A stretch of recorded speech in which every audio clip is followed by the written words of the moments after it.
बिस्मिल्लाहिर्रहमानिर्रहीम। अस्सलाम वालेकुम वरहमतुल्लाहि वबरकातुहू।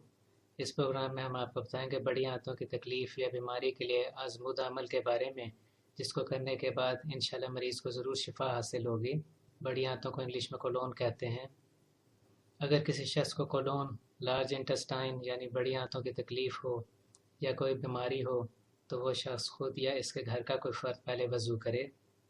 इसके बाद वो एक दफ़ा दुरूद इब्राहीमी पढ़े। बिस्मिल्लाहिर्रहमानिर्रहीम। अल्लाहुम्मा सल्लि अला मुहम्मदिन व अला आलि मुहम्मदिन कमा सल्लैता अला इब्राहीम व अला आलि इब्राहीम इन्नका हमीदुम मजीद।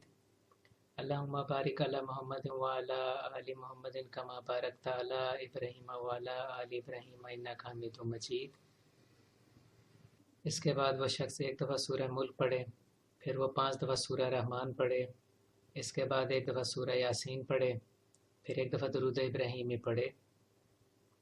इसके बाद वह शख्स दुआ करे कि इससे आंतों की जो भी बीमारी है इससे अल्लाह ताला इसे निजात दिलाए, तो इंशाल्लाह इसकी दुआ कबूल हो जाएगी। जब तक मरीज़ का मेडिकल इलाज चल रहा हो इस अमल को हर जुमा वाले दिन एक दफ़ा करना है। इंशाल्लाह मरीज़ को अफाका होगा और इसकी सेहत बेहतरी की तरफ जाएगी। अगर आपने अभी तक हमारे चैनल को सब्सक्राइब नहीं किया तो प्लीज़ सब्सक्राइब करें।